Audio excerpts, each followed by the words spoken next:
Bien, buenas noches, buenos días. Estamos en la segunda conferencia de este curso, digamos, de temas depredatorios. El día de ayer estuvimos con la doctora Clency Bonilla, que nos dio una introducción de la importancia, datos, accesos a todo lo que tiene que ver con publicaciones científicas. Si ustedes no pudieron estar en la conferencia, pueden ir al canal de YouTube de OUS Guatemala y ahí está ya disponible la conferencia. En este momento vamos a dar la bienvenida al profesor Daniel Ariano, que pedimos brevemente tú nos compartas quién eres, hacia dónde vas, qué haces en Guatemala, qué haces en América Latina. Y también se me olvidaba un cordial saludo a todas las damas y las niñas que hoy se conmemora el Día Internacional de la Científica. Así que besos y abrazos para cada uno por todo el esfuerzo que hacemos al día a día y en especial un saludo para todas las chicas OUS que están en América Latina y adelante. Así que, Daniel, te doy la palabra. Bueno, muchísimas gracias, Antonet, muchísimas gracias, Brenda. Para mí es un gusto poder compartir con ustedes hoy y de nuevo me uno a las felicitaciones a todas esas científicas que trabajan día a día por generar, pues obviamente, conocimiento que pueda ser utilizado en beneficio de la sociedad y buscando el bienestar humano, ¿verdad? Entonces eso es fundamental. Felicidades en su día. Bueno, mi nombre es Daniel Ariano, yo soy licenciado en biología por la Universidad del Valle de Guatemala, soy máster también en ecología y conservación por la Universidad de Costa Rica y también soy máster en espacios naturales protegidos por la Universidad Complutense de Madrid y la Autónoma de Madrid. Actualmente estoy terminando mi doctorado en ecología en la University of Southeast Norway, en Noruega. Y soy miembro académico de número de la Academia de Ciencias Médicas, Físicas y Naturales de Guatemala, a la cual pues represento y justamente pues estoy participando como parte de la academia ahorita en esta sesión tan interesante. Y también pues tengo labor docente e investigadora en la Universidad del Valle de Guatemala, en el Centro de Estudios Ambientales y Biodiversidad y en el Departamento de Biología de la misma casa de estudios. Mi área de interés principalmente ha sido la ecología y conservación de especies amenazadas y los impactos que el cambio climático y otros procesos antropogénicos pueden tener sobre nuestro ecosistema y sobre la biosfera, ¿verdad? Que es prácticamente la base sobre lo cual se desarrolla todos los pilares del bienestar humano. Y también, pues me he centrado mucho en temas orientados al estudio y documentación de la biodiversidad a nivel centroamericano. Tengo un poco más de 35 publicaciones científicas en corrientes de orden en revistas de corriente principal y un poco más de 100 publicaciones de divulgación, principalmente orientadas a niñez, etcétera, orientadas a conservación de bosques secos, biodiversidad en Guatemala y pues biodiversidad a nivel general. Y ese sería un poco pues mi expertise, ya que se me pidió de parte de Antonet que pudiera presentarme un poquito. Bueno, entonces, ¿vamos comienzo, Brenda, con la presentación? ¿Sí? Ok, Claro. entonces, perfecto. Entonces, muchísimas gracias a todas y todos por estar presentes. Hoy viernes, que pues es ya tarde, ¿verdad? Pero vamos a estar compartiendo. Solo no tengo habilitado el share, el screen sharing. Si me pudieran habilitar, por favor, compartir pantalla. Creo que me tienen que poner como co-host. ¿Ya estás? No. Host disable participant screen sharing. Dice.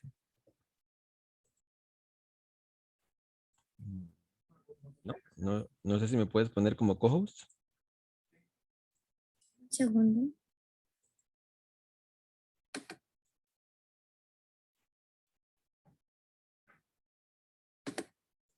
Si no, no puedo compartir porque no estoy como host ni co-host. En donde está el nombre del doctor Daniel, ahí, o sea, en donde está la lista de participantes, ahí le das y ahí te aparece como darle host o co-host o todo eso. Perfecto, gracias. Ahora sí ya puedo. Muy amables, gracias. Gracias, gracias. Bueno, entonces ahora sí, ya después de este pequeño lapso técnico, ahorita vamos a pues ya comenzar propiamente con la presentación del día de hoy. Muchísimas gracias. Bueno, en nombre de la Academia de Ciencias Médicas, Físicas y Naturales de Guatemala, para mí es un placer poder compartir con ustedes acerca de la charla de cuidado con los depredadores, cómo sobrevivir en la jungla de la escritura científica. ¿ok? Y entonces vamos a irnos centrando en esto. Si hay dudas o inquietudes, las pueden ir haciendo ahí en el chat y pues ya luego Brenda nos va a apoyar con las mismas. Y este tema de la escritura depredatoria y de los journals depredadores es un tema que ya lleva ciertos años trabajándose a nivel de Europa y de Estados Unidos, pero en nuestra región, pues tristemente todavía no se ha abordado mucho y mucha gente desconoce los riesgos de la publicación. Por ejemplo, pues solo para poner un poco cómo ha ido cambiando. Antes, pues hablábamos de que había que publicar, pero ahora incluso hay que tener cuidado dónde se publica. Entonces vamos a hablar un poco de esos temas, ¿ok? Entonces, ¿qué abordaremos el día de hoy? Vamos a abordar un poco marco general de filosofía de la ciencia para entender por qué los predatory journals son pues nefastos desde el punto de vista de la divulgación de la ciencia, cómo escoger un journal, identificar predatory y fake journals y hablar un poco del tema del open access, ¿verdad? Del libre acceso hacia estos journals y aulas de publicación que podríamos tener pues a nivel regional.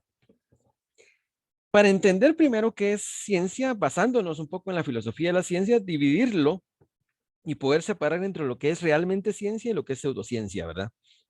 Nosotros hablamos de realmente ciencia cuando tenemos que la ciencia es abierta a cambiar con base a nueva evidencia, ¿verdad? O sea, es una mente abierta. O sea, el científico le encanta aprender nuevas cosas y ideas que refuten sus ideas originales. Rompemos paradigmas constantemente, ¿verdad? Los paradigmas científicos se van rompiendo constantemente. Si pasamos, por ejemplo, de un modelo geocéntrico a un modelo heliocéntrico, ¿ya? A nivel del sistema solar. Entonces, siempre vamos rompiendo esos paradigmas de generación espontánea a evolución. Entonces, eso es importante. La ciencia se basa también en un modelo que es perfectible, pero es el modelo que más ha funcionado, que es la revisión por pares. Y esa revisión por pares podríamos decir que es despiadada. ¿A qué nos referimos con eso? Es objetiva y es al grano de las fortalezas de nuestro estudio y de las debilidades de nuestro estudio. Y no debemos temerle a esa revisión por pares, ¿verdad? Es la base de nuestra ciencia. Toma en cuenta todos los nuevos descubrimientos, eso es fundamental. Invita a la crítica. Un científico que no está abierto a que critiquen su trabajo, pues es complejo, no podría ir creando nuevo conocimiento. Se basa en resultados verificables, que eso también es fundamental, ¿sí? Limita sus clamores de utilidad. No podemos decir que algo va a ser de uso general si realmente es de uso muy específico y se basa en mediciones precisas. Cuando nosotros cumplimos esto, entonces estamos hablando de ciencia. La pseudociencia, por el contrario, tiene ideas fijas, ¿ya? No hay revisión por pares o es una fachada esa revisión por pares, que es lo que sucede generalmente con los predatory journals. Selecciona solo los descubrimientos favorables a la hipótesis, es decir, hay un sesgo en la interpretación de sus datos. Percibe la crítica como una conspiración, ¿sí? Eso es fundamental. No es tan abierto, en la pseudociencia no está abierta la crítica, sino la crítica es una conspiración contra una verdad absoluta. Y sabemos que no existen verdades absolutas, ¿ya? Los resultados no son replicables. Clama por usos amplios de resultados y las mediciones, podríamos decirlo en uso coloquial, son al ojímetro, a lo que yo más o menos creo que es, ¿sí? Entonces, esta es una base fundamental de diferenciación entre lo que es ciencia y pseudociencia. Tristemente, en estas épocas modernas en las cuales tenemos mayor acceso a información, es cuando más desinformación científica hay. Y mucho tiene que ver porque, pongámosle, hay mucha gente que es crítica de la ciencia, pero también hay mucha gente que aboga a que si salió en un journal científico ya es palabra fija y es ciencia, y no. O sea, uno debe de aprender a criticar esos artículos y esa información que sale y poder, pues, discernir si es buena ciencia o no. Y aquí viene la fundamental de lo que son los predatory journals o los journals depredadores, ¿ok? Vamos a ver.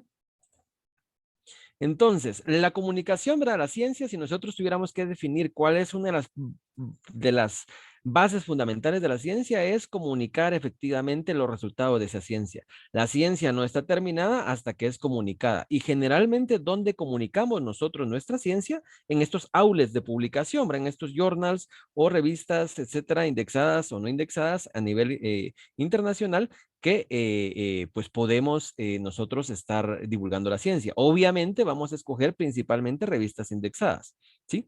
Y este era, pues digamos, el paradigma de la ciencia de hace pues algún tiempo, ¿verdad?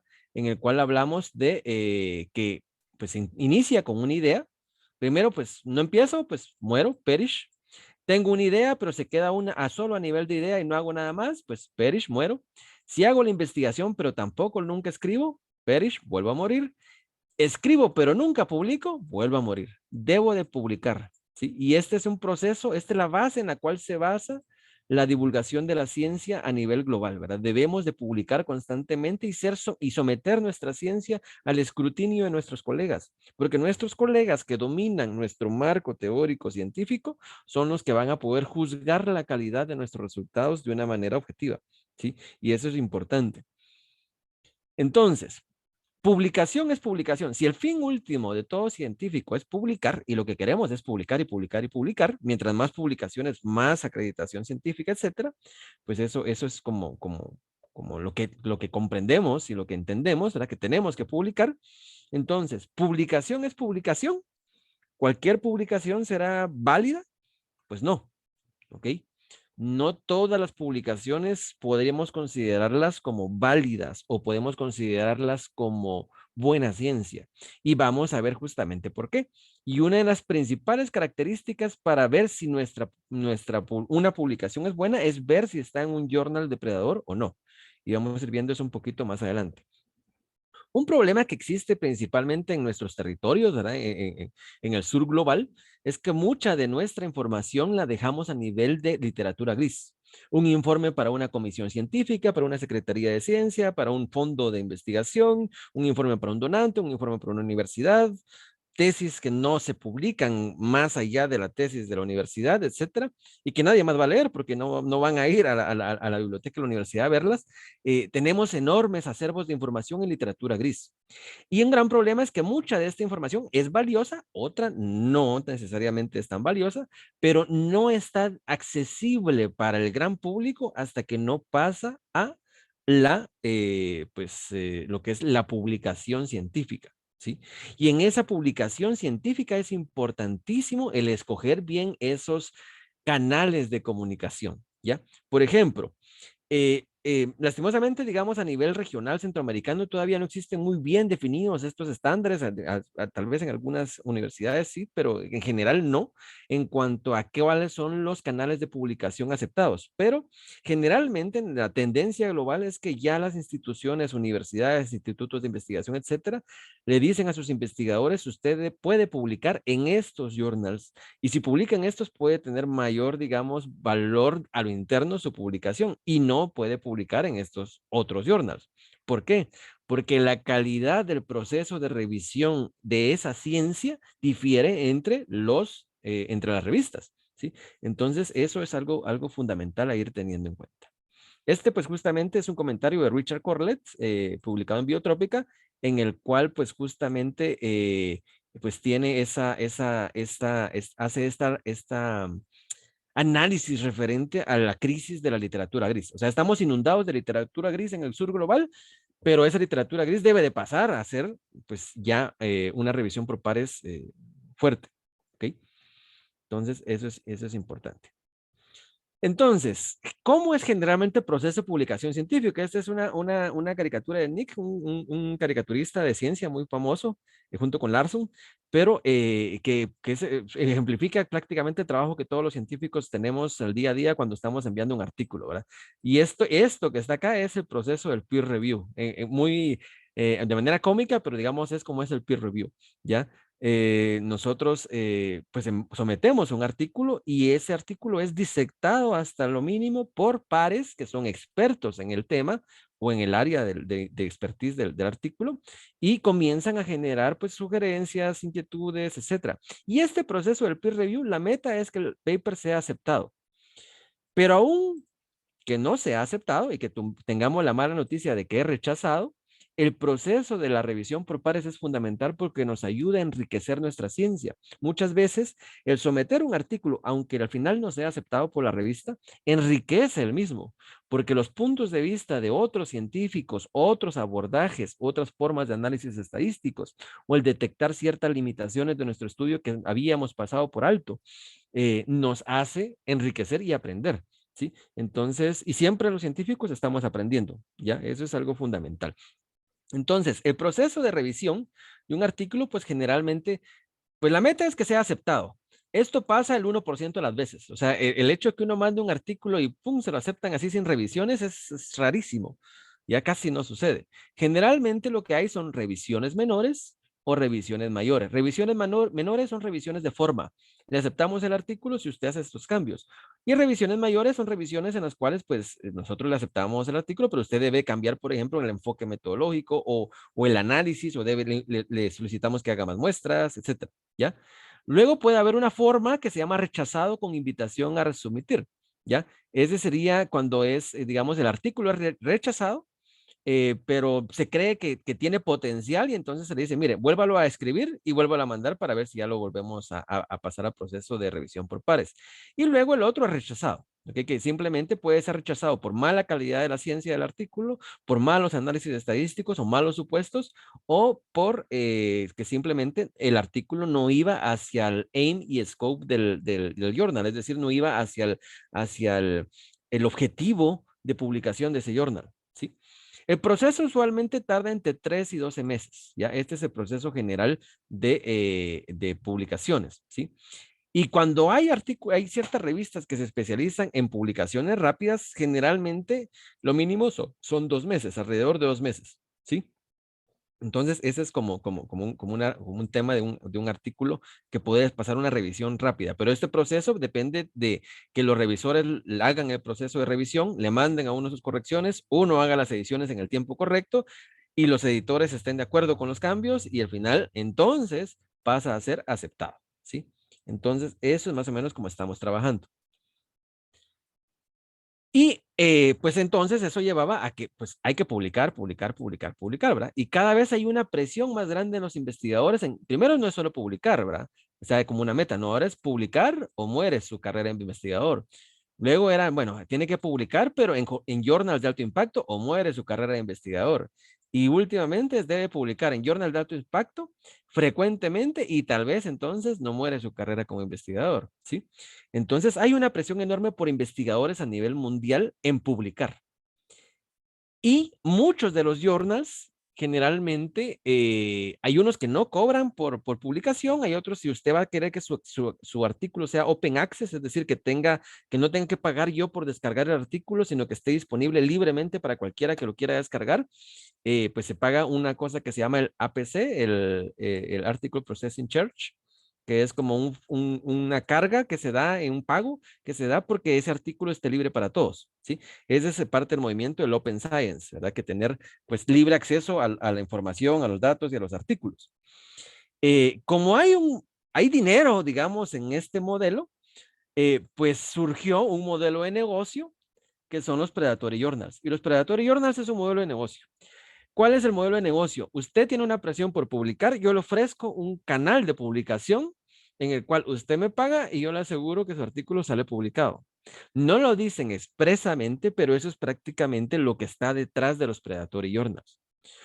Mucha gente utiliza maliciosamente estos Predatory Journals para darle exposición a su ciencia, porque tienen miedo a un peer review o algo, o hay una presión porque tenga publicaciones, ¿sí? Pero hay otro montón de gente que cae inocentemente en publicar en estos Predatory Journals, ¿sí? Y por eso es importantísimo identificarlos. Este es un artículo de Shang y Bjork del 2015 en el cual analiza el crecimiento de lo que se llaman journals depredadores a nivel mundial y vemos un crecimiento enorme, ¿sí? Aquí están en distintos, por ejemplo, hay editores que son de un solo journal, editores de 2 a 9 journals, editores de más de 100 journals o de 10 a 99 journals, y la cantidad, digamos, de artículos que se han publicado en journals depredadores ha aumentado constantemente. Muchas veces porque la gente no sabe identificarlos. Entonces, ¿qué factores debemos tomar en cuenta para publicar? O sea, ahora ya no es solo que lo difícil que es sentarse a escribir y hacer un artículo y que se lo aprueben, sino ver dónde lo mando para que no vaya a una revista con mala reputación, ¿ya? Entonces, lo primero ver es el Predatory Journal y a eso es a lo que me voy a centrar ahora, ¿sí? Por ejemplo, aquí pueden ver, este es una gráfico de estatista en el cual ustedes pueden ver quiénes son los países que lideran las publicaciones científicas a nivel global. Sí, bueno, es al 2018. Y vemos que China, Estados Unidos, India, Alemania, etcétera, ¿sí? Cerca del 20%, 21% de los artículos publicados a nivel global son de investigadores chinos, ¿sí? 17% de investigadores estadounidenses, 6% de investigadores de India, 4% de Alemania, etcétera, ¿sí? Entonces, tenemos una repartición en pocas nacionalidades de la mayoría de publicaciones. Pero una de las cosas fundamentales de esto es de que en ciertos países, principalmente, por ejemplo, en China y en India, ¿ya? Existe mucha presión de los investigadores para mantener sus puestos como investigadores en distintos sitios de tener un mínimo de publicaciones anuales. ¿Y cómo consiguen ese mínimo de publicaciones anuales? Muchos caen en la práctica de los predatory journals. ¿Ok? Vamos a ver eso. Para evitar caer en un journal depredador, esto es importante. Hay que tener cuenta si es una revista indexada. Y digamos, hay distintos índices para ver si esa revista está indexada, pero por ejemplo tenemos Scopus, Web of Science, el DOAC de Open Access Journals, que es de la línea de Open Science, que es, por ejemplo, yo soy muy abogado de la Open Science y de acceso abierto a información, a ciencia, software abierto, software estadísticos abiertos, códigos abiertos de programación, etcétera. Y entonces, primero ver cómo está este tema de indexación. Para ver un poco en cuanto a eso, voy a compartirles ahora acá, aquí creo que ya se ve la página de internet. Esta es, por ejemplo, la Web of Science y aquí yo puedo, aquí está clarivate.com, mjl.clarivate.com, .com, perdón, y ahí puedo yo buscar, digamos, hay una revista que esté indexada. ¿Sí? Entonces, por ejemplo, vamos a ver aquí si sale, entonces, por ejemplo, es Revista Mexicana de Biodiversidad y me sale Revista Mexicana de Biodiversidad, está indexada en la Web of Science. ¿Ya? Ok. Sí, entonces es una revista que sí está indexada. Por lo menos eso, que esté indexada en estos ya es como el primer paso para decir, es una revista que sí es sólida. ¿Ok? Otro que puede servir para esto es Scopus, ¿verdad? Este es scopus.com y ahí se puede, digamos, evaluar el acceso a estas revistas. ¿Ok? Bueno. Vamos a dejar eso ahí. Vamos a regresar a la presentación. Ajá, ya estamos con la presentación. Y entonces, pues, esto es lo primero, ver si está indexada. Otra cosa, por ejemplo, y esto sirve, por ejemplo, para evitar de que uno le rechace un artículo porque, por ejemplo, yo mandé un artículo de valoración económica de servicios ambientales a un journal cuyo enfoque es sistemática y descripción de nuevas especies. O sea, el enfoque de la revista es diferente al de mi artículo. Entonces, por lo tanto, solo por eso no indica de que sea mala ciencia, pero porque el enfoque de la revista es diferente, no me lo van a aceptar y me lo rechazan. Sugerencia, las principales grandes editoras, las tres, por lo menos las tres más grandes, que es el Beer, Wiley y Taylor and Francis, generalmente tienen estas herramientas para poder identificar a qué journal puede ir esta información, ¿sí? Entonces, por ejemplo, aquí creo que ahora, vamos a ver, ¿cuál están viendo? Sí, están viendo ya aquí el de Journal Finder. Entonces, acá ustedes pueden ver esto, en el cual aquí yo puedo, si yo ya tengo mi paper, yo puedo colocar el título del paper, el abstract del paper y las keywords. Y entonces con eso me va a decir qué journals del editorial de Elsevier se acoplan a mi artículo. ¿Verdad? Es una manera más sencilla de verlo. Willy también tiene lo mismo. Pongo el título de mi manuscrito y el abstract de mi manuscrito y me busca qué journals se acoplan a mi manuscrito. Es una manera más fácil de evitar que me lo rechacen. Y Taylor and Francis también tiene pues esto mismo, ¿verdad? Entonces, digamos, tenemos estas herramientas para poder evaluar en qué journal publicar, ¿sí? Ahora bien, ¿cómo es este tema de los predatory journals y cuándo comenzó este término? Este término comenzó más o menos en el año 2008 por el bibliotecario Jeffrey Beall. Jeffrey Beall era bueno, porque no ha fallecido, es un bibliotecario que estaba preocupado, o mejor dicho, estaba viendo de que habían ciertos artículos de los investigadores de su unidad académica que estaban apareciendo en revistas cuya calidad científica no era cuestionable. Y entonces él comenzó a generar y analizar con base a eso una lista que se llamaba los Predatory Journals, la lista de Bill, que está, ahí está el link, igual la vamos a abrir y vamos a verla. Pero esta lista lastimosamente ha tenido algunos problemas. Aquí la vamos a ver. Esta es la lista de Bell. Si ustedes meten bellslist.net, la voy a copiar en el chat para que la puedan tener si quieren revisarla. Veo que hay unas preguntas ahí y las vamos a responder al final según la dinámica de la presentación. Ahí les coloco la lista. En esta lista, aquí están, digamos, los editores que se consideran que tienen prácticas depredatorias. Tienen updates, ¿verdad? Y ahí está la lista. Pero este es una lista que se creó a partir de la lista original de Bill. ¿Por qué? Porque el pobre señor Bill, el bibliotecario que empezó esta lista, buscando en aras de la transparencia de la ciencia, identificar qué revistas tenían modelos de negocio de sacarle dinero a los autores solo por publicar y no necesariamente el publicar buena ciencia. Entonces le pusieron demandas y al ponerle demandas de difamación, etcétera, etcétera, etcétera, pues hubo la presión de cerrar esta lista. Afortunadamente otras personas pues han sacado esta lista y está en este repositorio web que les compartí, en el cual pueden verificar si un editor es confiable o no. ¿Okay? Hay otra línea, otra web que se llama Retraction Watch, que es muy buena, se la voy a escribir, que aborda estos temas de mala ciencia, de journals predatorios, etcétera. Ahí les puse el nombre, que se la recomiendo mucho también para que la puedan evaluar. ¿Ok? Entonces, esta lista pues cerró la lista él oficialmente por la presión de las editoras en el año 2017, aunque no hizo ningún comentario público al respecto, pero sabemos de que fue por esa presión. Editoras que él había colocado en la lista de revistas depredatorias. Y les voy a poner un ejemplo. Frontiers es muy famoso ahora, es una de las líneas de divulgación más importantes, pero en sus inicios Frontiers fue catalogado como un editor depredador porque en algunas de sus revistas había mala revisión y vamos a ver qué es lo que caracteriza a un journal depredador un poco más adelante, pero eh, eh, pues, pues tuvo un problema muy obvio, digamos, que vamos a ver en este caso. En el año 2014 se publicó por la científica Patricia Goodson un artículo que cuestionaba la hipótesis de Leitz, que cuestionaba que no existe el SIDA, ¿ya? Entonces, era un artículo en el cual decía que el síndrome de inmunodeficiencia adquirida humana era una invención, prácticamente, y salió publicado en Frontiers in Public Health. Y eso creó un revuelo enorme, y el problema fue que la gente, como insisto, cuando uno ve que sale un artículo en una revista científica, es así como, oh, ya está en una revista, ya es entonces ciencia, ¿sí? Y no necesariamente así es. Este artículo tuvo 91.800 vistas y se comenzó a utilizar por grupos negacionistas en el tema de que pues, las enfermedades no existen, sino que son una conspiración, etcétera, etcétera.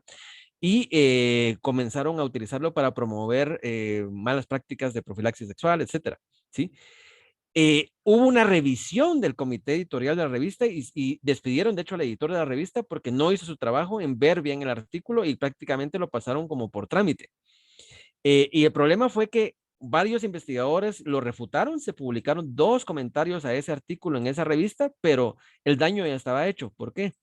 Porque el artículo original fue visto por casi 100,000 personas, mientras que las refutaciones por apenas 20,000, ¿sí? Entonces, este es un ejemplo del riesgo cuando no se tiene un buen proceso de revisión. Frontiers estuvo mucho tiempo en las listas de editoriales depredatorios, pero luego mejoró sus estándares y ahora ya no es considerado un editorial depredatorio. O sea, publicar en Frontiers es como publicar en cualquier otra revista científica de corriente principal. ¿Qué otro problema trae la publicación en journals depredatorios? Pues tenemos el problema de la retracción. ¿Qué es una retracción? Una retracción es, por ejemplo, yo meto un artículo, pero ese artículo luego o me lo rechaza, o sea, lo publicaron, por ejemplo, pero luego la revista se da cuenta que hay errores fuertes o, por ejemplo, existen científicos que le escriben a la revista diciéndole, mire, este artículo hubo mala práctica, este artículo tiene problemas éticos, este artículo pues tiene fraude o falsificación de datos, etcétera. Y entonces se hace una investigación y entonces la revista, como ya publicó el artículo, no puede solo borrar el artículo. Pero lo que pasa es un proceso de retracción. ¿Y cuál es ese proceso de retracción? Es un proceso en el cual se reconoce el error y se saca el artículo oficial de la revista como tal. O sea, sí estuvo publicado, pero luego hay una nota de retracción de ese artículo y se elimina el contenido, pero no el registro. ¿Ok? Y lo que vemos es que conforme han pasado los años, En negro vemos la cantidad de artículos publicados, luego vemos en rojo y en azul los que han sido retractados por error y los que han sido retractados por fraude. Y vemos que más o menos aquí en el año 2007 comenzaron a subir las retracciones, pero luego comenzaron a bajar las retracciones de artículos por fraude o por error en los datos. Y justamente coincide con el boom de los journals depredadores. Es decir, estos científicos que estaban utilizando mala ciencia para publicar, encontraron un canal en los journals depredadores para poder publicar esta ciencia de baja calidad, que tiene un impacto severo en la ciencia en general. ¿Sí? Sobre todo, por ejemplo, cuando pasan estos artículos a divulgación por parte de periodistas, etcétera, y se comienza a generar un boom con base a información que no necesariamente es correcta. ¿Sí? Bueno, ya habiendo tenido esta pequeña introducción a qué es un predatory journal, entonces, ¿cuáles son las características de un journal depredador? Principalmente los alcances, la primera es que los alcances del journal son muy amplios y de diversas ramas. Por ejemplo, puede haber un journal que es capaz de publicar desde medicina veterinaria hasta física cuántica, por ejemplo. O sea, dos ramas completamente diferentes. Pero un journal que publica tantas ramas diferentes, o sea, es muy poco probable que un journal tenga editores lo suficientemente capacitados y revisores lo suficientemente capacitados para poder verificar la calidad de esa ciencia.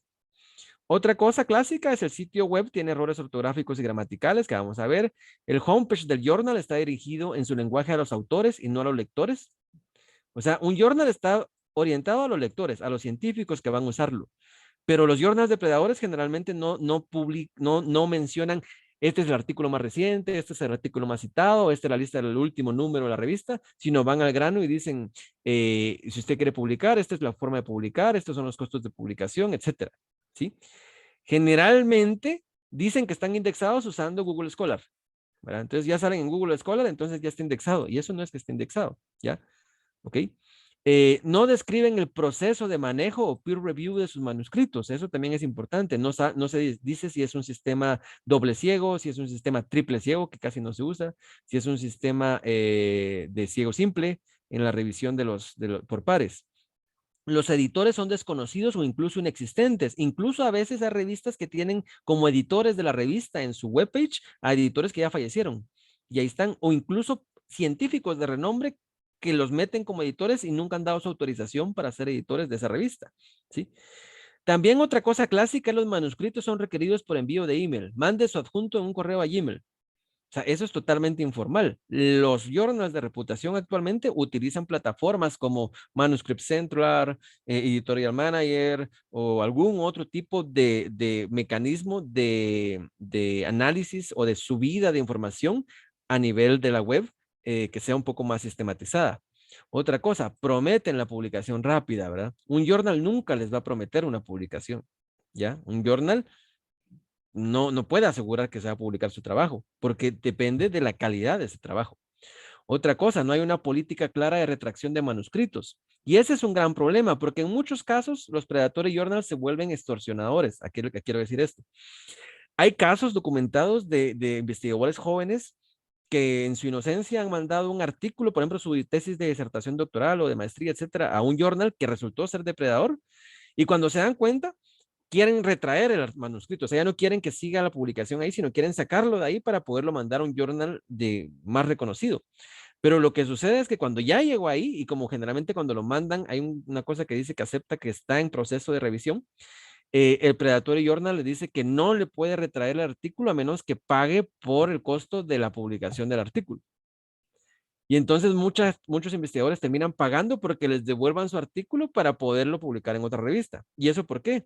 Porque es una política general en todas las revistas científicas que yo no puedo someter un artículo a dos revistas simultáneamente si se están analizando. Ya tengo que pasar por el proceso de una y luego por otra. Esa es la ética, digamos, de la publicación. La otra cosa es que los costos de publicación, si son de open access, generalmente los predatory journals ofrecen el acceso libre a estos artículos, pagando un fee, son bajos.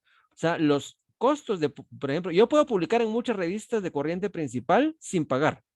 pero entran a bases de datos y si alguien lo quiere tener, pues entonces generalmente descarga el artículo con un fee o a través de bases de datos institucionales que casi todas las universidades tienen acceso a estas bases de datos libres, se puede descargar. ¿Ok? Pero esos APCs, o sea, esos costos de procesamiento de artículo para que sea open access, son generalmente caros. Estamos hablando de alrededor de un promedio de $1,500, ¿sí? ¿Ok? Pero los APCs de los Predatory Journals suelen ser bajos, alrededor de $200. O sea, no cobren los costos de estos. Entonces, eso es importante. Y otra cosa, si son acceso libre, generalmente cuando uno publica en una revista de acceso libre, se va con copyrights de uso libre. O sea, cualquiera puede descargarlo, cualquiera puede utilizar parte del artículo, etcétera, siempre y cuando se cite. O sea, es lo que busca la ciencia abierta, ¿sí? Pero muchos de estos predatory journals hacen firmar a los autores que publican que el copyright lo mantiene la revista, ¿sí? Entonces, ese es un tema complejo. ¿Cómo se vería esto? Pues lo podemos sintetizar en estas dos imágenes. Los journals de reputación, el proceso de publicación es como una carrera de obstáculos, ¿ya? O sea, es difícil. Hay revisión por pares, hay ediciones, hay rechazos, hay un montón de cosas, ¿sí? Es un proceso difícil que al final, si uno logra llegar a la meta, es altamente satisfactorio. Pero igual, si uno se cayera en el camino, aprendió, porque la revisión por pares le dio insumos para su ciencia. Sin embargo, los journals depredadores se ven así como una alfombra roja, pasa adelante, bienvenido, alabamos su investigación e implícitamente adoramos su dinero. ¿Ok? Sí, entonces eso es más o menos como se verían los journals de reputación versus los journals depredadores. Y vamos a ver aquí algunos casos de cómo se fue descubriendo esto de los journals. Este es un artículo publicado por Bonajo en el 2013 en Science, muy interesante, en el cual él se inventó, era un postdoctorando que quería ver, perdón, qué revistas podían ser depredadoras, o que tenían un proceso de producción de ciencia. Y entonces él se inventó un investigador que le puso Okarrofu Kobange, ¿verdad? Que es un nombre ficticio, no existe. Se inventó la universidad de ese investigador, que era un investigador africano. Se inventó el instituto, se inventó todo, o sea, era todo falso. Y sometió 304 versiones de un paper a diversos journals. Y ese paper se basaba en que decía que había encontrado propiedades anticancerígenas en un extracto de un líquen en África. Pero el paper estaba diseñado, era un paper falso, ¿verdad? Que él se inventó, que tenía un error metodológico muy fuerte. ¿Cuál era? En el diseño experimental tenía, digamos, un tratamiento A, que tenía, digamos, discos Petri con tejido tumoral, en el cual le echaba el extracto de la planta del líquen, que para extraer el líquen había utilizado alcohol etílico, etanol al 90%. Entonces agarraba el extracto de la planta con alcohol y se lo echaban al disco Petri. Y el tratamiento B, que era el control, en el cual eran los discos Petri con el tejido cancerígeno y le echaban agua destilada, ¿sí? Y la conclusión era que el 100% de los Petris que le habían echado el extracto del líquen se había muerto el tejido cancerígeno y el control no. Y concluían entonces que el líquen era anticancerígeno. Hay un error flagrante de diseño experimental, obvio, que había hecho este investigador, que cualquier editor que lo leyera, con un poco de conocimiento de ciencia, lo rechazaba, porque el control era agua y el experimental era un extracto de líquen con alcohol y el tejido se moría porque le echaban alcohol, no tenía un control solo para alcohol, ¿sí? Entonces era un diseño experimental muy, muy malo. Y lo que encontró es que, digamos, de 304 artículos que mandó, lo mandó a 121 de la lista depredadora de Bell y a 167 que están indexados en distintos índices. Y lo que encontró es que lo rechazaron en todas las revistas que están indexadas y solo en 6 de las que no estaban, que estaban identificadas como depredadoras en la lista de Bell. Y aceptaron el paper al final. 157 artículos fueron aceptados, digamos, de esos manuscritos fueron aceptados y fueron aceptados principalmente en 47 de la lista de Bell. Pero también encontró que 28 artículos de esos fueron aceptados en revistas que ya estaban indexadas en el DOA, que es el índice de revistas de libre acceso.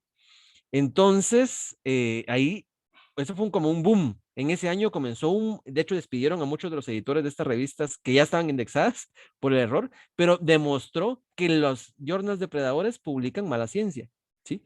Y por ejemplo, uno de los journals que lo publicó, que en teoría debería de saber, era Journal of Natural Pharmaceuticals, y lo publicó, sabiendo que era pésima ciencia, que era falso. O sea, pues cualquiera que leyera el artículo sabía que no era bueno.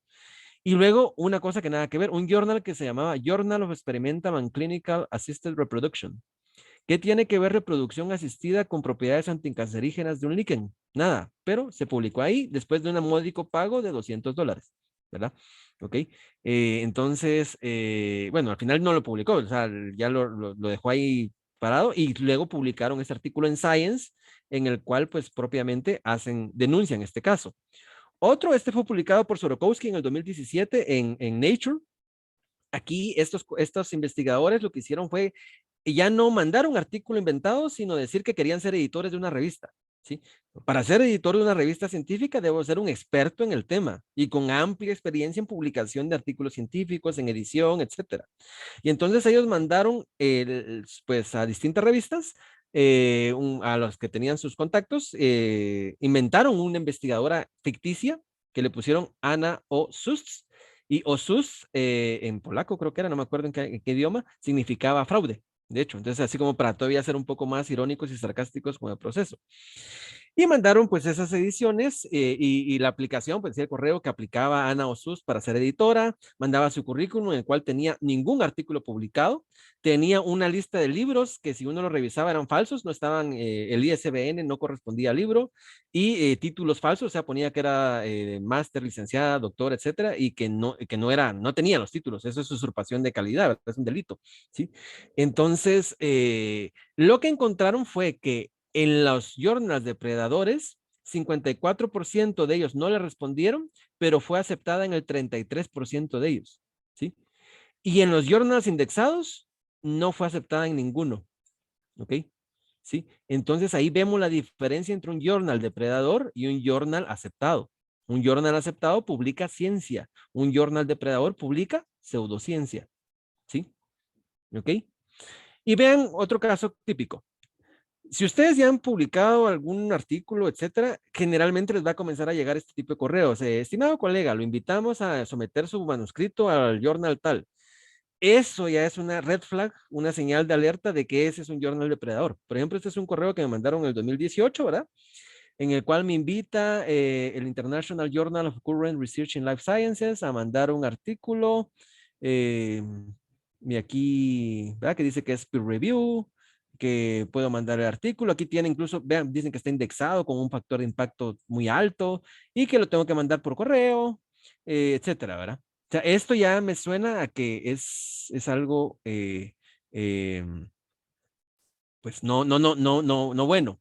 Y vean los áreas, digamos, de interés del journal: agricultura, astrobiología, bioacústica, o sea, temas, o sea, solo que fuera Nature o Science, que publican de distintas ramas, no lo puede manejar un journal.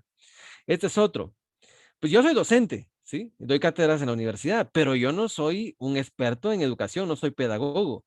Y aquí me están invitando el International Journal of Vocational and Technical Education a que envíe un artículo y que va a ser open access. Luego, aquí no dicen que cobran, pero luego van a decir que cobran, etcétera. Entonces, esto, y aquí está el editor, esto es una red flag de que esto es un predatory journal. O este otro que acá me acaba de llegar, este me acaba de llegar hace poco. International Journal of Molecular Science. Aquí, y lo primero que le mandan a uno es el factor de impacto, ¿verdad? Que es alto y que me contactaron para que publique. Pues esa no es mi área de interés. Yo les dije cuál es mi área de interés al inicio de la charla, pero a que publique en cardiotoxicidad de tratamientos anticancerígenos. Yo no sé nada de cardiotoxicidad de tratamientos anticancerígenos, primero. Y aquí está claro, miren, el artículo ya para publicar yo lo mando y entonces me cobran esto, 2,000 francos suizos, que equivale a $2,158. Hay gente, investigadores, que han caído en esto porque pues tocan, digamos, primero al ego, ¿verdad? Que ya le dicen a uno que uno es muy importante y que quieren su trabajo ahí. Y segundo, es una oportunidad de publicación, pero no, como les dije al inicio, no toda publicación es publicación, ¿ok? Eso es importante.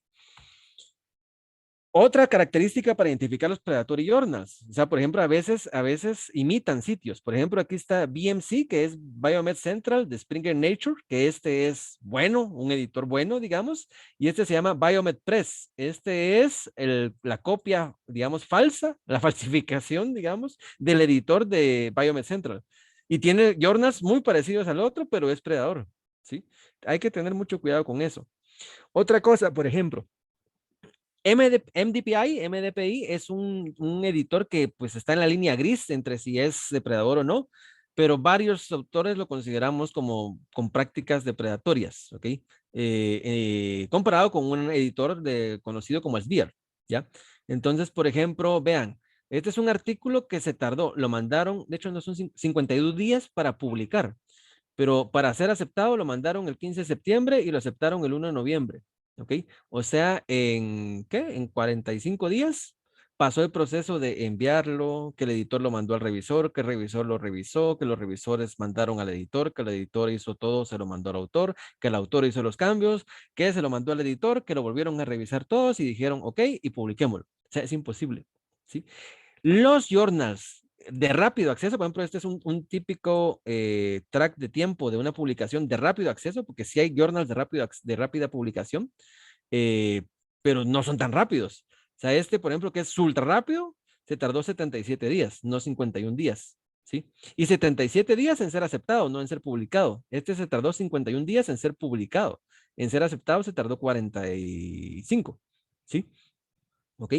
Entonces, eso es otro récord. Vean, este es otro. Este es un journal depredador que se llama International Journal of Atmospheric and Oceanic Sciences. Y este es el journal verdadero, Journal of Atmospheric and Oceanic Technology. ¿Sí? Entonces, se parecen mucho los títulos, uno se puede confundir, ¿ya? Pero, por ejemplo, ya cuando se comienza a ver el editorial board, uno comienza a investigar a los editores y no existen. Algunos existen, otros no existen, otros ni siquiera saben que están en la línea editorial, ¿verdad? Etcétera. Entonces, eso es importante. ¿Cómo entonces, ya para ir finalizando, puedo evaluar esto? Pues puedo ver si tengo una lista blanca de journals o una lista negra de journals, que cada vez lo tiene, pero lastimosamente cobran por accesar a esas listas, pero lo más fácil si es un journal fake, ¿ya? Vamos a ver, este es otro caso, solo para mostrarles este otro caso. Este es un caso que a mí pues hasta es medio cómico. Este es un journal que se llama Australasian Journal of Herpetology, ¿sí? Que publica artículos de especies de reptiles. Y vean, este es el contenido del journal del 25 de abril del 2020. Y si ven todo y tienen observación, van a notar algo. Y van a notar que todos los artículos son por el mismo autor, que se llama Raymond Husser. Y cuando ustedes ven, que tiene hasta su ICBN, etcétera, pero si ustedes evalúan el journal, el editor se llama Raymond Husser. Y el que lo publica es Raymond Husser. Y solo este investigador publica en ese journal. Es como su publicación privada. Y es tan irónico que vean, Raymond Husser se lo mandó a Raymond Husser el 9 de febrero del 2020. Raymond Husser revisó su mismo manuscrito y lo aceptó el 2 de marzo del 2020. Y luego él lo publicó el 25 de abril del 2020. Esto no es ciencia, ¿sí? ¿Ok? Aquí está, el editor es el mismo y él mismo se manda los artículos. O sea, ese es un claro caso de vandalismo científico, si lo quisiéramos ver así. Entonces, para terminar, ¿cómo evaluar? Hay que pensar, hay que evaluar y luego hasta entonces someter el artículo. Esta es la página de Think, Check, Submit que está acá, que es muy buena, se las recomiendo. Vamos a ver si la tengo por acá, que se hizo. Aquí está.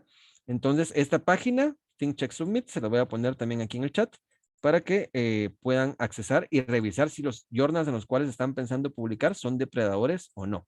¿Ok? ¿Qué debo ver? Estoy enviando mi investigación a una revista confiable, ¿sí? Es la revista indicada para mi trabajo. ¿Cómo puedo estar seguro de que la revista que estoy considerando es la adecuada para mi investigación? Eso es lo que debo de pensar primero. Entonces, ¿qué debo de revisar? Esto viene de Think, Check, Submit. ¿He oído la revista o mis colegas conocen la revista? ¿He leído antes algún artículo de la revista? ¿Es fácil encontrar los últimos números publicados en esa revista? ¿Se puede identificar y contactar fácilmente al editorial? ¿Se encuentra el nombre del editorial claramente consignado en la página web?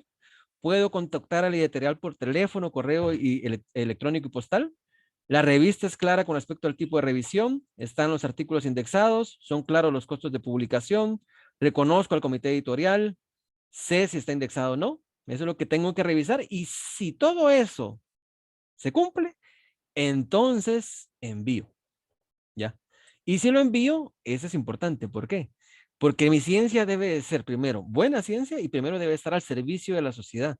Y los predatory journals van en contra de ese servicio a la sociedad porque publican pseudociencia y mala ciencia, ¿sí? ¿Ok?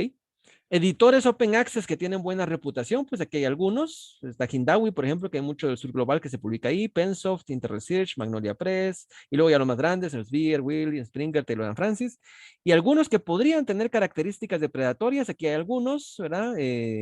CIN, MDPI, Crimson, Academic, Cambridge, Scholars. Vean que este parece así como bien profesional, pero no es, ¿ok?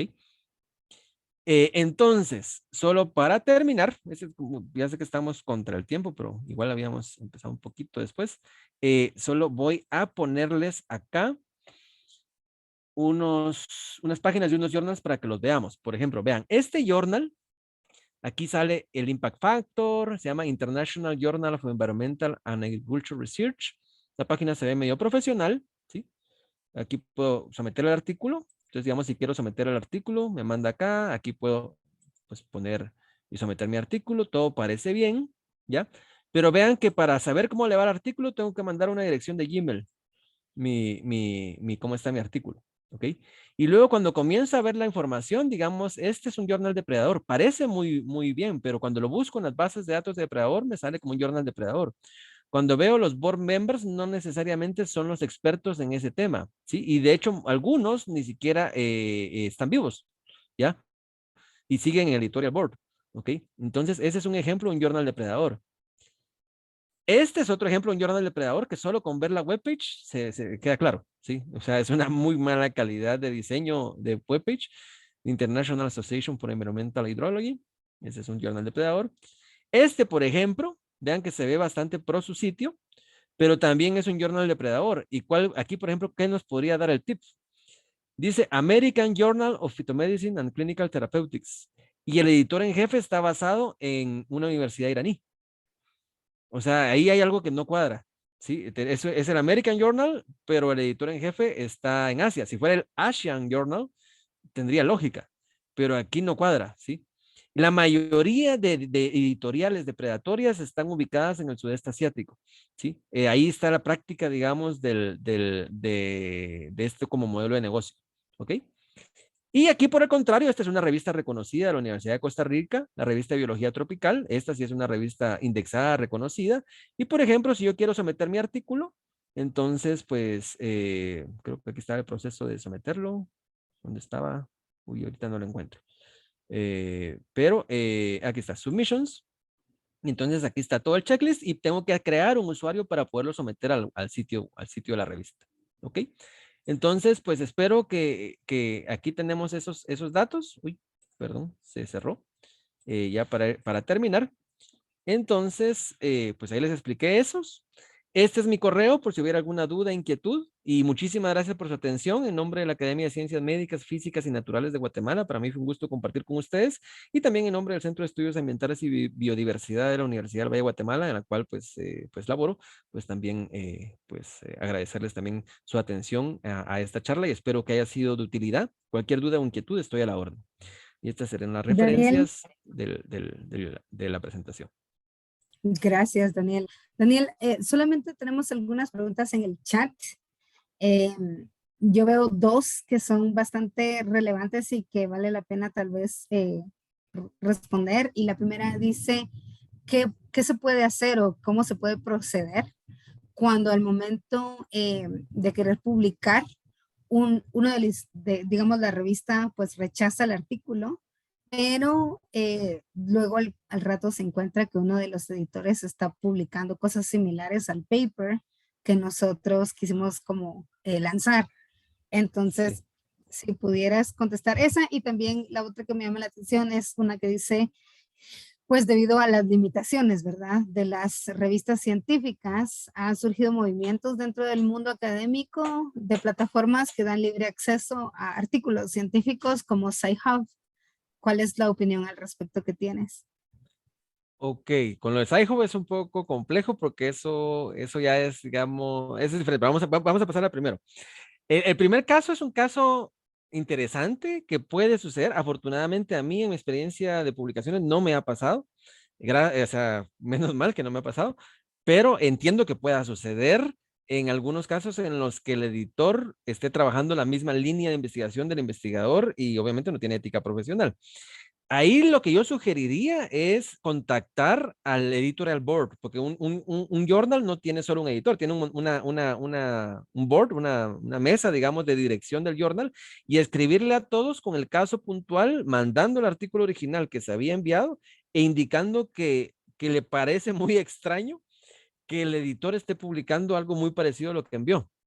Entonces si es un journal respetable, van a iniciar una investigación sobre el editor y ver si incurrió en una mala práctica. Con base a lo que menciona, sospecho que usted sospecha que le plagiaron su información o que tomaron ideas de su artículo. Eso, pues obviamente es una mala práctica y pues es punible y no solo académicamente, sino incluso penalmente, pero eso podría, digamos, ese sería mi sugerencia sería primero contactar al editorial board en pleno para exponer el caso y también sería bueno si nos pudiera compartir qué revista es, porque eso es o sea, eso deja en muy mal nombre a la revista como tal, porque es un mal proceso editorial. Ahí hay algo que no está bien y se debe justamente de evitar ese tipo de situaciones. Lastimosamente uno cuando sube, eso sube el riesgo cuando uno lo manda a correos electrónicos, por ejemplo, ese es el problema. Una revista que no tiene una plataforma en la cual uno sube el artículo y sube todas las cosas, generalmente puede caer en eso, porque ya en la plataforma pues tienen acceso todos los otros, los revisores, los editores, etcétera, a lo que está pasando con ese artículo. ¿Sí? Pero esa sería mi sugerencia. Lo siento mucho que haya pasado por algo así, si es que sucedió, pero sí es importante. Ujú. ¿Y cuál era la otra pregunta, perdón? Las plataformas de acceso libre, digamos que como Sci-Hub, que Buena es un pregunta. movimiento por liberar los artículos científicos. Mire, buena pregunta. Es una respuesta difícil porque tiene implicaciones legales. Eh, entonces, digamos, Sci-Hub como tal ha tenido muchos ataques, digamos, de las editoras, obviamente, porque son artículos que están protegidos bajo un pago para tenerlo en muchos casos. Vamos a ver así. La solución a ese problema es el Open Science. Y el Open Science lo que busca es, por ejemplo, tratar de buscar fondos institucionales o que las instituciones, las academias, las universidades tengan convenios con los editoriales, etcétera, para que se publique en Open Access. Al publicar en Open Access, entonces se cubre un fee del artículo, pero el artículo está libre de por vida para todo. ¿Ok? Entonces, eso es importante. Una herramienta que se puede utilizar no necesariamente como Sci-Hub, pero que es una herramienta muy útil es ResearchGate. ResearchGate, pues prácticamente, que creo que varios conocen, ustedes pueden mantener ahí la lista de sus publicaciones y las que tienen copyright, pues son copias personales, ¿verdad? Y el copyright no le impide a uno trans, eh, enviar copias personales de su artículo a otro colega, ¿sí? Y ResearchGate es una red de colegas. Entonces, generalmente el procedimiento que muchos investigadores se utiliza ahí, ¿verdad? Es, si tiene un copyright, se coloca el resumen del artículo y el link doy a la página, pero uno a través de ahí puede contactar al autor y solicitarle que le mande una copia personal del artículo que está bajo todos los presupuestos, todos los preceptos, digamos, legales, y se manda la copia. Prácticamente todas las personas que están en ResearchGate comparten sus artículos libremente y uno puede contactar al autor para tener eso, ¿sí? Entonces, mi sugerencia sería contactar siempre a los autores principales para que le manden los artículos, ¿sí? O buscar en depositorios de bases de datos disponibles, porque hay bases de datos, muchas universidades tienen acceso a estas bases de datos. Por ahí había visto otra pregunta que creo que valía la pena, que decía, ¿qué opina de los preprints como nunca lo puedo pronunciar, nunca lo puedo pronunciar, pero BioArchive, sí, ¿ok? Es una muy buena pregunta. Los preprints es una espada de dos filos y se vio, por ejemplo, con el COVID. Con la crisis del COVID, como salieron 50,000 preprints de COVID en BioArchive, entonces los periodistas y mucha gente empezó a tomar eso como que ya era una publicación científica revisada por pares. Entonces comenzaron por ejemplo, ahí salió ¿cómo se llamaba? Que la ivermectina funcionaba para el coronavirus, que no sé qué funcionaba también, y comenzó a haber un montón de replicación y boom a información que no había sido revisada por pares. Tipo de plataformas de preprints funcionan bien siempre y cuando uno tenga la intención de que sea un preprint. O sea, ¿qué quiere decir eso? O sea, que es previo a que yo lo mande a un proceso de peer review. Y eso sirve para evitar el caso que mencionó la primera persona que me consultó de que un editor pues, prácticamente estaba trabajando lo mismo que el artículo que habían enviado. Si se subió el preprint, que ningún journal, casi ningún journal, tiene como requisito que no, o sea, no es impedimento que yo tenga un preprint para someterlo a un journal. O sea, yo puedo tener un preprint y someter ese preprint a un journal. Entonces, eso le sirve como para tener un registro porque le asigna un DOI a su documento. Entonces, usted puede comprobar que el documento era idea suya, por poner un ejemplo previo. Entonces, una buena práctica puede ser publicar un preprint y luego mandarlo sobre todo si son temas que tienen que ver, por ejemplo, con patentes o cosas así, que ya son más complicadas, o ideas que pueden ser un poco más complicadas y que puede haber un beneficio comercial, pues tal vez tratar de publicar eso con un preprint y luego mandarlo al journal. Pero no dejarlo solo como un preprint. Si se deja solo como un preprint, cae en literatura gris. Lo mismo, es literatura gris, no pasó por revisión por pares, etcétera. Entonces, es una buena herramienta, pero hay que usarla bien. En mi opinión, esa es mi opinión personal.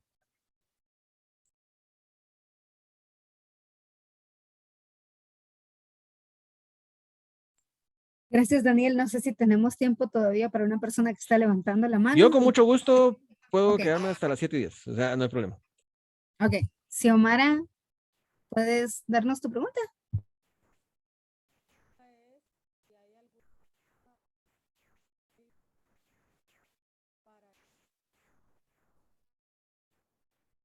No sé si pero no te escucho, Xiomara.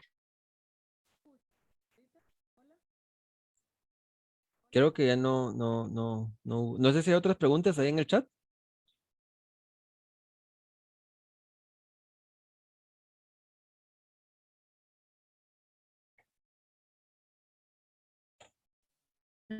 No, no te escuchamos, Xiomara.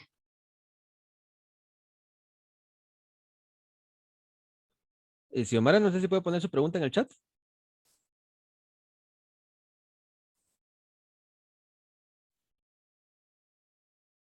Mientras que Xiomara realiza su pregunta, voy a compartir lo siguiente.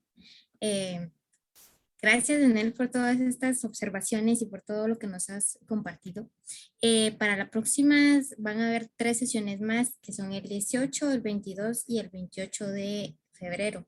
Para ello, se las va a estar enviando por correo electrónico la información con los enlaces, los links y todo esto también va a estar en una plataforma para que ustedes puedan acceder al temario que es asincrónico. Entonces, para que no se angustien de que va a ser toda la información en una sola sesión, sino que esto va a ir dosificado o planificado en 5 sesiones. Vamos a darle el espacio a Xiomara para que realice su pregunta.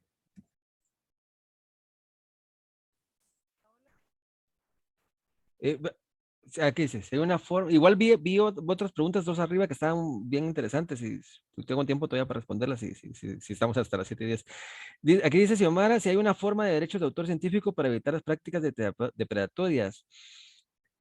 Es que la práctica depredatoria no le quita, o sea, digamos, la práctica depredatoria es, mire, pase adelante, yo acepto su artículo, se lo publicamos, hasta puede quedar muy bien diagramado, solo tiene un fin al final. Y muchas veces no le dicen al final.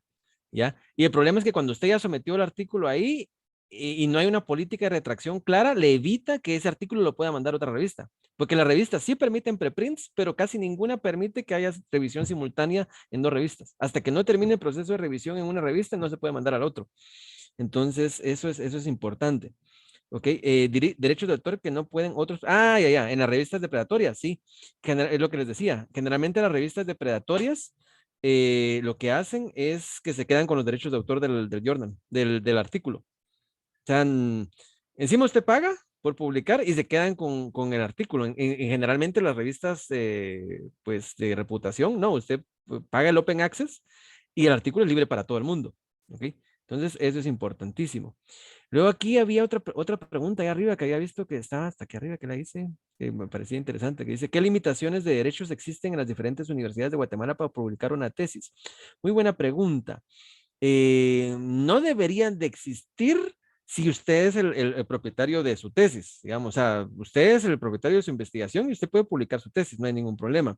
Lo que sí me he encontrado yo es que últimamente había una política en varias universidades de que las tesis no están de libre acceso, porque como el propietario es el que hizo el tesista, entonces tienen que, y no firmó en su momento, pero sobre todo con tesis viejas, no firmó un release de la tesis para que lo puedan acceder, entonces están como en el limbo legal.